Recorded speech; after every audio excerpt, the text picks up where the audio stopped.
فلا وربك لا يؤمنون حتى يحكموك فيما شجر بينهم ثم لا يجدوا في أنفسهم حرجا مما قضيت ويسلموا تسليما أو كما قال النبي صلى الله عليه وآله وسلم كل أمتي يدخلون الجنة إلا من أبى قالوا يا رسول الله صلى الله عليه وآله وسلم ومن يأبى قال من أطاعني دخل الجنة ومن عصاني فقد أبى رواه البخاري۔ اللہ علیم بذات الصدور الحی القیوم ذو الجلال والاکرام کی حمد و ستائش کے بعد درود و سلام سید القولین آمینہ کے لال بہکر حسن و جمال امام الانبیاء جناب محمد مصطفیٰ صلی اللہ علیہ وآلہ وسلم جی کی ذات اقدس روضہ اطہر اور قبر انور پر معزز برادران اسلام، آج میں جو موضوع آپ احباب کی خدمت میں گوش گزار کرنے کا ارادہ رکھتا ہوں وہ ہے رسول اکرم صلی اللہ علیہ وآلہ وسلم کی اطاعت۔ ہم دنیا جہان میں جہاں کہیں مرضی چلے جائیں، جس مرضی مذہب کو فالو کرنے کی کوشش کریں، جب تک ہم محمد عربی صلی اللہ علیہ وآلہ وسلم کے دین کو اس طرح فالو نہیں کرتے جس طرح آپ نے ہمیں کرنے کا حکم دیا ہے، تو ہم صحیح طرح مسلمان نہیں ہو سکتے۔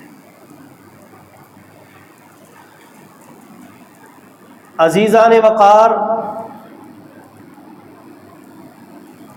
نبی اکرم صلی اللہ علیہ وآلہ وسلم کی اطاعت ہر معاملات کے اندر ضروری ہے۔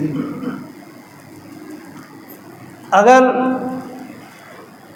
ہم دین کے اندر اپنی طرف سے کچھ اپنے مشورے شامل کر لیں، اپنے عہد شامل کر لیں، اپنی تجاویز شامل کر لیں، اپنے مشورے شامل کر لیں اور کہیں کہ یہ دین ایسے بھی ہو سکتا تھا، یہ ایسے کیوں ہے، ایسے بھی کیا جا سکتا تھا، تو اس نے جس طرح آپ کی اطاعت کرنے کا حکم تھا، اس آدمی نے اس طرح آپ کے اوپر نہ ایمان لایا ہے، نہ اس طرح اس نے آپ کی اطاعت کی ہے، اور نہ ہی اس نے اس طرح دین کو فالو کیا ہے جس طرح آپ نے کرنے کا ہمیں حکم دیا تھا۔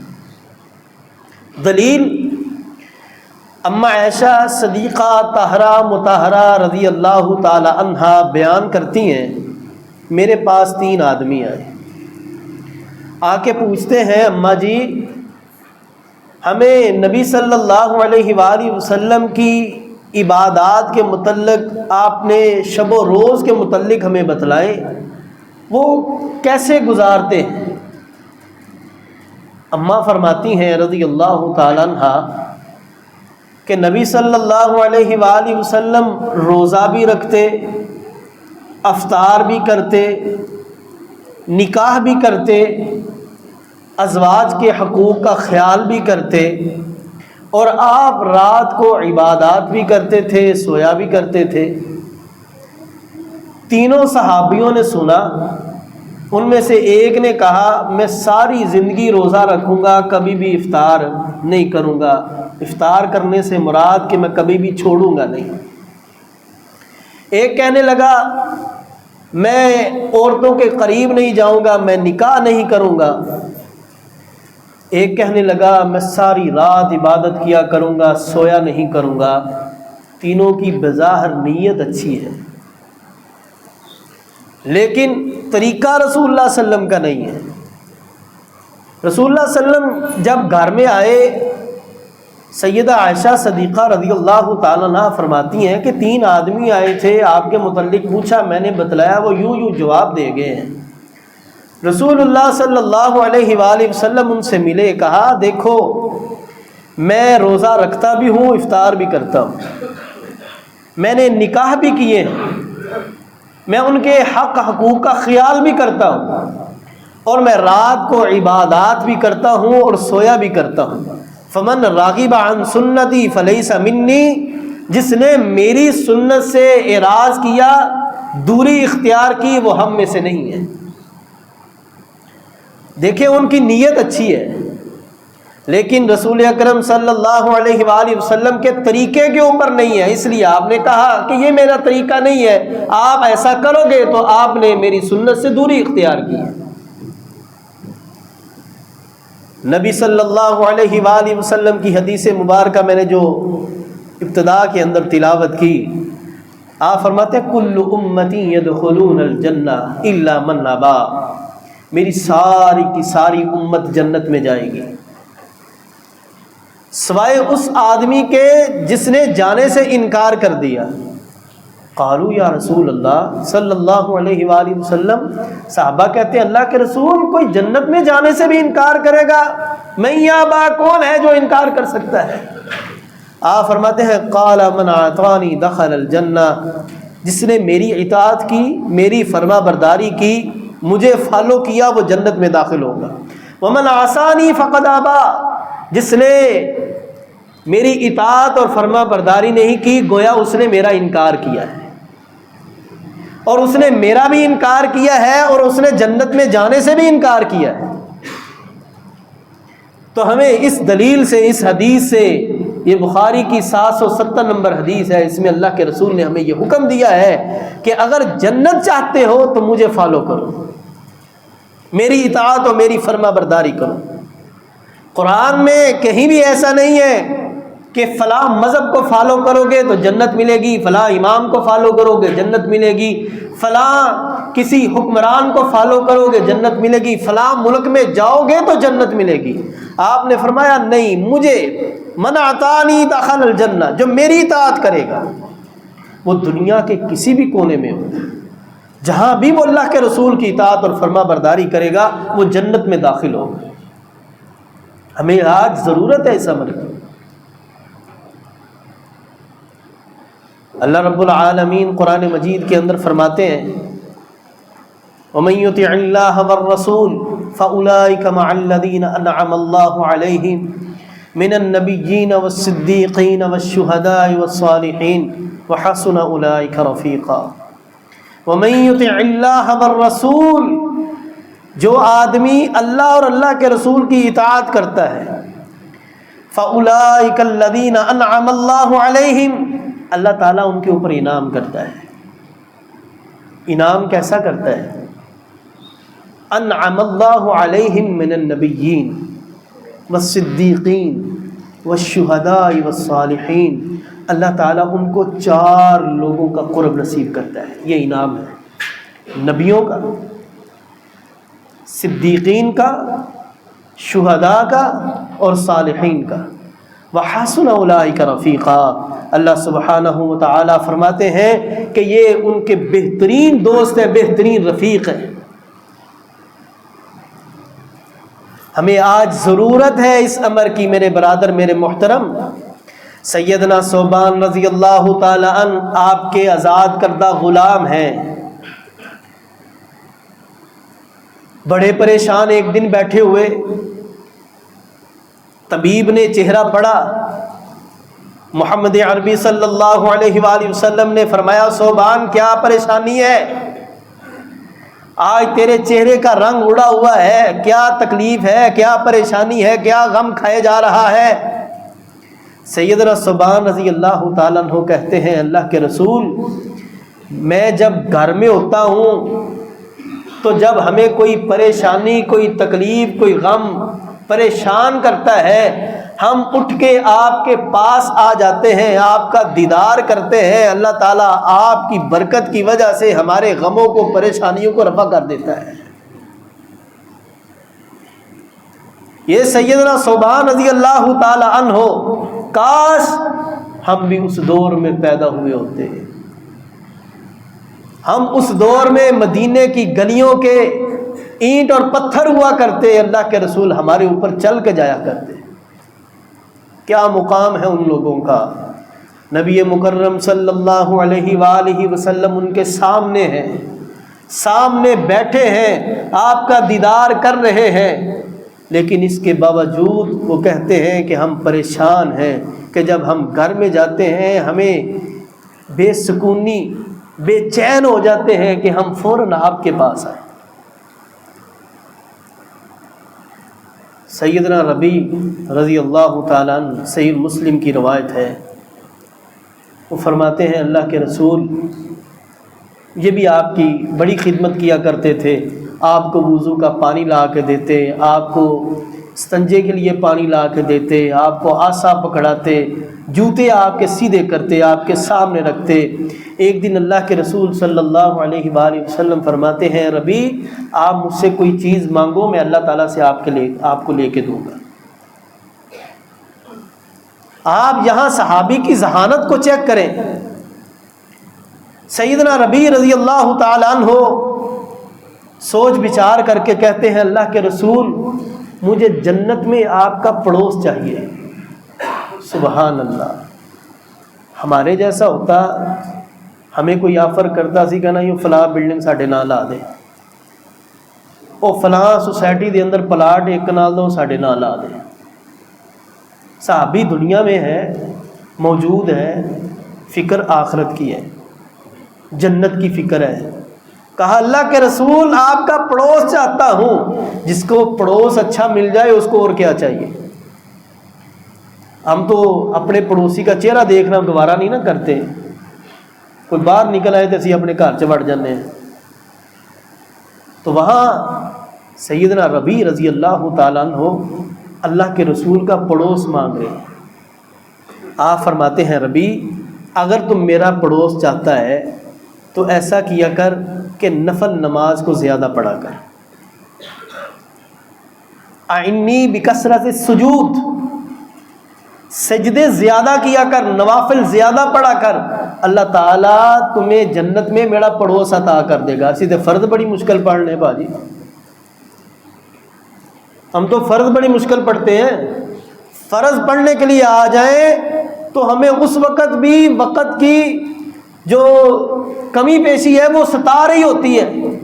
1 منٹ اوپر ہو جائے ہم پھر بھی پریشان ہیں، 1 منٹ زیادہ لگ جائے ہم پھر بھی پریشان ہیں۔ بھی آپ نماز پڑھنے کے لیے آئے ہیں، فرضی نماز پڑھنے کے لیے آئے ہیں، یہاں تو رسول اللہ صلی اللہ علیہ وسلم نوافل پڑھنے کا حکم دے رہے ہیں کہ فرضی کی تو آپ نے بھی بات ہی نہیں کی۔ نوافل پڑھو گے تو اللہ تعالیٰ تجھے جنت میں میرا پڑوس عطا کرے گا۔ ہماری ہر کسی کی یہ خواہش ہونی چاہیے۔ آپ اتنے لوگ بیٹھے ہیں، آپ جب اللہ تعالیٰ سے دعا کرتے ہوں گے، کبھی اس طرح کی بھی دعا کی ہے کہ ساری زندگی صرف دولت ہی مانگتے رہے، اللہ گاڑی دے دے، بنگلہ دے دے، بچے دے دے، اچھا بینک بیلنس دے دے، عہدہ دے دے، رتبہ دے دے، یہ سب عارضی ہیں۔ یہ چیز بھی مانگ کے دیکھو، کبھی اللہ سے دعا کرتے ہوئے اس کے عرش کا سایہ بھی مانگو، نبی صلی اللہ علیہ وسلم کی شفاعت بھی مانگو، آپ کے ہاتھوں حوض کوثر بھی مانگو، قبر کے عذاب سے اللہ سے پناہ مانگو، موت کی سختیوں سے اللہ سے پناہ مانگو۔ یہاں صحابی کی آپ ذہانت چیک کریں، 7 صحابہ بیٹھے ہوئے حیران ہو گئے کہ ربیع آپ نے بہت اچھا سوال کیا ہے، ہمیں یہ آپ سے امید ہی نہیں تھی، آپ نے اتنا عمدہ، اتنا خوبصورت سوال کیا ہے۔ یہ وہ لوگ تھے جو آپ کی ایک بات پر اپنی جان کے نذرانے پیش کرنے کے لیے تیار ہو جایا کرتے تھے۔ میں آپ کو ایک واقعہ سناتا ہوں۔ شاید کہ ہمیں اس واقعہ سننے کے بعد ہمارے ایمان کے اندر کچھ حرارت پیدا ہو۔ نبی صلی اللہ علیہ وآلہ وسلم نے مکہ کے اندر نبوت سے پہلے 40 سال گزارے۔ 40 سال گزارے، اس میں آپ کی صدق و امانت کی لوگ مثال دیا کرتے تھے۔ کفار آپ کے پاس آ کے اپنی امانتیں رکھوایا کرتے، آپ کو صادق اور امین مانا کرتے تھے۔ جو ہی آپ نے نبوت کا اعلان کیا، ابو لہب آپ کا چچا، آپ کے اہل خانہ سب سے پہلا دشمن بنا۔ کیا کرتا ہے؟ کہتا ہے اپنے بیٹوں سے جا کے، کیونکہ اس وقت نبوت ملنے سے پہلے رسول اللہ صلی اللہ علیہ وسلم کی 2 بیٹیوں کا نکاح ابو لہب کے 2 بیٹوں سے ہو چکا تھا۔ ذرا اس منظر کو اپنے سامنے لائیں، میری ان والدین سے گزارش ہے جن کی بیٹیاں ہیں۔ گھر جاتا ہے، بیٹوں کو کہتا ہے نبی پاک صلی اللہ علیہ وآلہ وسلم کی دونوں بیٹیوں کو طلاق دے دو، چھوڑ دو۔ رسول اللہ صلی اللہ علیہ وآلہ وسلم بڑے پریشان۔ جب ابو لہب کے ایک بیٹے نے آ کے یہ کلمات کہے، رسول اللہ صلی اللہ علیہ وآلہ وسلم کی زبان سے کلمات نکلے، اللہم سلط علیہ قلبا من الکلاب، اے اللہ اس کے اوپر جنگل کے کتوں میں سے ایک کتا اوپر چھوڑ دیں۔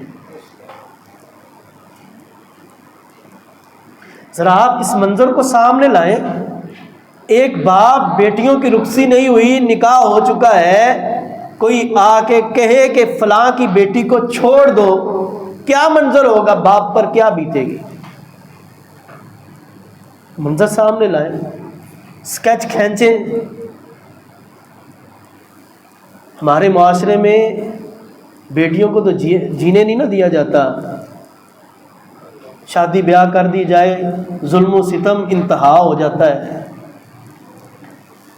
وہاں نبی صلی اللہ علیہ وآلہ وسلم کے زبان سے یہ کلمات نکلے، بیٹا فوراً اپنے گھر جاتا ہے، جا کے ابا سے کہتا ہے ابا میں نے یہ بات کہہ دی ہے، لیکن آگے سے مجھے نبی پاک نے یہ الفاظ کہے ہیں صلی اللہ علیہ وآلہ وسلم۔ باپ کیا کہتا ہے؟ بیٹا اب گھر سے باہر نہ نکلنا، نبی نے اگر تیرے لیے یہ کلمات استعمال کر دی ہے، تیرا بچنا مشکل ہے۔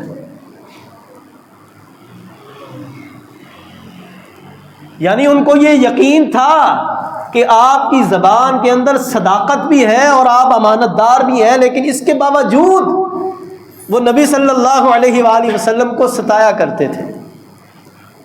اچھا، اللہ کا کرنا ایسا ہوا، کچھ دن گزرے، کچھ تاجر آئے، وہ کہنے لگے ابو لہب سے اپنے بیٹے کو بھیجو، ہم نے تجارت کے لیے جانا ہے۔ باپ نے بھیجنے سے انکار کر دیا، بڑے اصرار کے بعد انہوں نے بھیجا۔ باپ کہتا ہے ایک شرط پر بھیجوں گا، جب جنگل میں تمہیں رات ہو جائے اپنے سارے سامان کو اکٹھا کرو، سامان کے اوپر میرے بیٹے کو سلا دینا، اس کے ارد گرد آپ نے سو جانا ہے، اور پھر اس کے آگے آپ نے اونٹوں کی باڑ کو لگانا ہے۔ لیکن نبی پاک صلی اللہ علیہ وآلہ وسلم کی زبان سے الفاظ نکلے تھے۔ رات ہوئی، اللہ کے حکم سے ایک شیر آیا،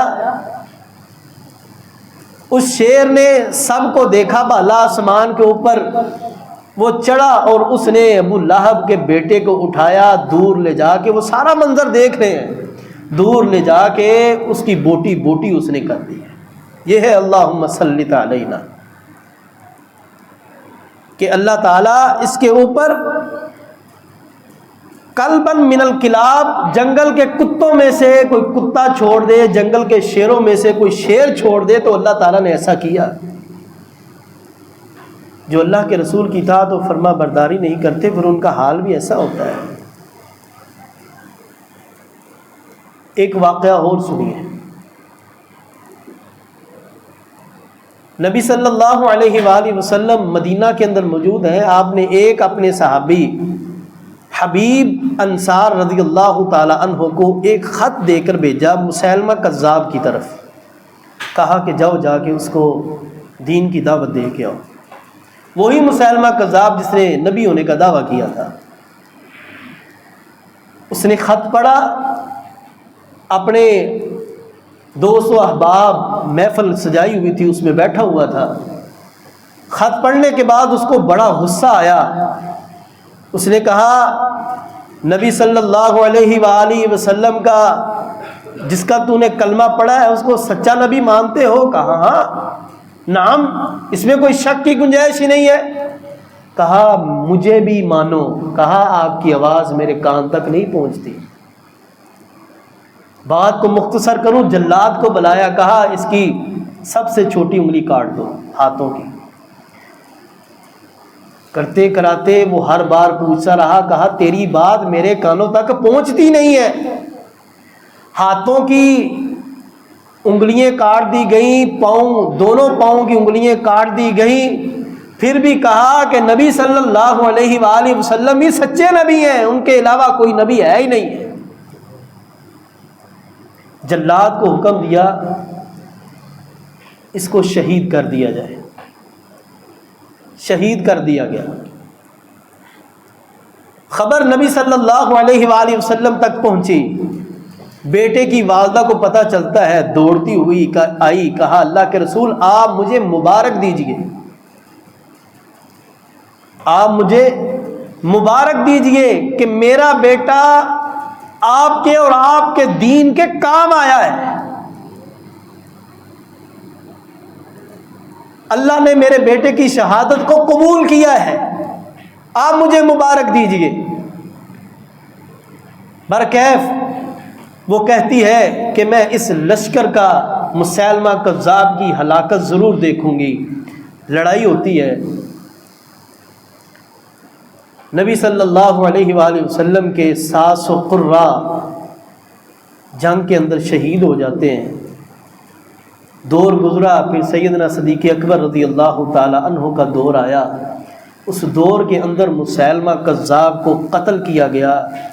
اور قتل کرنے والا کون ہے؟ وحشی بن حرب ہے. وہ وحشی بن حرب جس نے سیدنا امیر حمزہ رضی اللہ تعالی عنہ کو شہید کیا تھا. وہ اپنے اللہ سے دعا کرتا ہے، اللہ ایک وقت تھا میں نے اسلام کا ایک جرنیل شہید کیا تھا، اے اللہ آج مجھے تو یہ توفیق دے، یہ ہمت اور طاقت دے کہ میں کفار کا ایک جرنیل شہید کروں، وہ ایک جرنیل کو قتل کروں. مسیلمہ کذاب کو وحشی بن حرب نے مارا اور پھر اس کی والدہ نے دیکھا کہ اللہ تعالیٰ نے اس کا انجام کیا کیا ہے. یہ صحابی رسول صلی اللہ علیہ وآلہ وسلم نبی پاک کی اطاعت کرنے والے ہیں، فرما برداری کرنے والے ہیں، آپ کے اوپر جان کے نذرانے پیش کرنے والے. آپ ایک بات کہہ دیتے آپ اس کے اوپر لپک پڑتے تھے. اللہ رب العالمین قرآن مجید کے اندر ارشاد فرماتے ہیں وَمَا آتَاكُمُ الرَّسُولُ فَخُذُوهُ وَمَا نَهَاكُمْ عَنْهُ فَانْتَهُوا فَاتَّقُوا اللَّهَ إِنَّ اللَّهَ شَدِيدُ الْعِقَابِ. میرا پیغمبر تم لوگوں کو جو دے دے وہ لے لو، جس سے منع کرے رک جاؤ. ہم نے مانا اس بات کو، ہم نے اپنی مرضی کی ہے، ہمیشہ سے اپنی مرضی کی. ہم نے کس کو فالو کیا ہے؟ معاشرے کو. کیسے کیا ہے؟ میں نے محلے میں فلاں کو دیکھا ہوا ایسے کر رہا تھا، فلاں کو دیکھا ہوا ایسے کر رہا تھا. یعنی ہمارا دین بن چکا ہے دیکھا دیکھی. تو جو اگر کسی کو منع کر دے، لے بڑا پڑھیا لکھیا آ گیا، تو انہاں نالوں بہتا پڑھے ہیں. بھئی یہ بات ہی نہیں بنتی ہے کہ آپ نبی صلی اللہ علیہ وآلہ وسلم کے دین کے متعلق ایسے تجزیے کریں. معاشرے کو آپ فالو کرتے ہوئے آپ قرآن اور حدیث کو ہٹ کریں گے، یہ کیسے ممکن ہو سکتا ہے؟ اور پھر آپ اس کے بعد کہیں کہ معاشرے کے اندر خوشحالی بھی آئے گی، برکت بھی آئے گی. کیسے آئے گی؟ اللہ رب العالمین قرآن مجید کے اندر ارشاد فرماتے ہیں وَمَن يُطِعِ الرَّسُولَ فَقَدْ أَطَاعَ اللَّهَ، جس نے رسول کی اطاعت کی اس نے میری اطاعت کی۔ بعض مقامات پر اللہ فرماتے ہیں جس نے میری اطاعت کی اس نے میرے پیغمبر کی اطاعت کی۔ فَمَا أَرْسَلْنَاكَ عَلَيْهِمْ حَفِيظًا، اے میرے پیغمبر ہم نے آپ کو ان کے اوپر نگران بنا کر نہیں بھیجا، ان کی نگہبانی کرنے والا بنا کر نہیں بھیجا۔ تو ہمیں یہ قرآن کی آیات یہ سکھلاتی ہیں کہ ہم اللہ کے رسول کی اطاعت اور فرما برداری کریں۔ قرآن مجید کے اندر اللہ رب العالمین فرماتے ہیں یا ایھا الذین آمنوا اطیعوا اللہ واطیعوا الرسول وَأُولِي الْأَمْرِ مِنْكُمْ فَإِن تَنَازَعْتُمْ فِي شَيْءٍ فَرُدُّوهُ إِلَى اللَّهِ وَالرَّسُولِ إِن كُنتُمْ تُؤْمِنُونَ بِاللَّهِ وَالْيَوْمِ الْآخِرِ ذَلِكَ خَيْرٌ وَأَحْسَنُ تَأْوِيلًا۔ اے ایمان والو، اطیعوا اللہ واطیعوا الرسول، اللہ اور اللہ کے رسول کی اطاعت کرو۔ وَأُولِي الْأَمْرِ مِنْكُمْ، اور جو حکمران تمہارے اوپر مسلط کر دیے جائیں، تمہارے حاکم بن جائیں، ان کی بھی اتباع کرو۔ فَإِن تَنَازَعْتُمْ فِي شَيْءٍ فَرُدُّوهُ إِلَى اللَّهِ وَالرَّسُولِ، کسی معاملے میں اگر اختلاف ہو جائے، تنازع ہو جائے، لڑائی ہو جائے، جھگڑا ہو جائے، فَرُدُّوهُ إِلَى اللَّهِ وَالرَّسُولِ، اس کو اللہ اور اللہ کے رسول کی طرف لٹا دو۔ کیا مطلب ہے کہ قرآن اور حدیث سے رہنمائی لو۔ ان کنتم تؤمنون باللہ والیوم الآخر، اگر تم اللہ اور یوم آخرت پر ایمان رکھتے ہو، ذالک خیر و احسن تاویلا، یہ سب سے اچھی بات ہے اور یہ سب سے اچھی تعویل یہی ہے۔ اب ہمارا جھگڑا ہو جائے، ہم فقہ کھول کے بیٹھ جاتے ہیں، اماموں کو فالو کرتے ہیں، نماز کے اوپر ہمارا جھگڑا ہے، رفع الیدین پر ہمارا جھگڑا ہے، آمین بالجہر پر ہمارا جھگڑا ہے، پاؤں ملانے پر ہمارا جھگڑا ہے، صفوں کو سیدھا کرنے پر ہمارا جھگڑا ہے، مساجد پر ہمارا جھگڑا ہے۔ کہاں ہم کون کون سی چیز کو بیان کریں؟ کب بنیں گے مسلمان ہم؟ کب یہ تنازع ختم ہوگا؟ تنازع ختم ہونے کا بہت آسان حل ہے، بہت آسان حل ہے، صرف نبی پاک صلی اللہ علیہ وآلہ وسلم کو فالو کر لو، سارے تنازع حل ہو جائیں گے، سارے فتنے دم توڑ جائیں گے، ختم ہو جائیں گے۔ وہ آدمی بھی تو آیا تھا، جلدی جلدی نماز پڑھ رہا تھا، آپ نے فرمایا ارجع فصلی فإنک لم تصلی، تیری نماز نہیں ہوئی، جا کے دوبارہ نماز پڑھ۔ اور آپ نے ساتھ حکم بھی دیا تھا صلوا کما رأیتمونی اصلی، نماز ایسے پڑھو جیسے مجھے پڑھتے ہوئے دیکھا ہے۔ ہم نے کیا کیا؟ میرا پیو انج پڑھدا سی، میرا برا انج پڑھدا سی، میرا دادا انج پڑھدا سی، ہم نے تو فالو کیا دنیا کو، اپنے بڑوں کو۔ قرآن اور سنت کو کب فالو کیا؟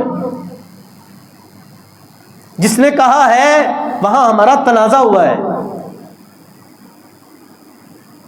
تو اس لیے برادران اسلام اطاعت، فرما برداری کریں گے تو تب ہی مسئلہ حل ہوگا، نہیں تو ادروائز کوئی مسئلہ حل نہیں ہو سکتا۔ جیسے آج بٹے ہوئے ہیں، ایک کا منہ ادھر ہے، ایک کا منہ ادھر ہے۔ تو اس لیے ہمارے لیے اگر کوئی رہنمائی کی چیز ہے یہ قرآن ہے، یہ قرآن، اس کو فالو کریں۔ اللہ سے بڑھ کر اور کوئی چیز ہے یہ رب ہے، اس سے کبھی باتیں کرو، یہ تمہاری اللہ سے بات کروائے گا۔ کبھی اسے دل سے پڑھو، تمہاری الجھنیں ختم کرے گا۔ کبھی اس کو صدق دل کے ساتھ پڑھو، تمہارے گھر میں برکتوں کا نزول کرے گا۔ اس کو فالو کرو۔ اس کو سمجھنے کے لیے حدیث رسول کا سہارا ضروری ہے، اس کے بغیر اس کو نہیں سمجھا جا سکتا۔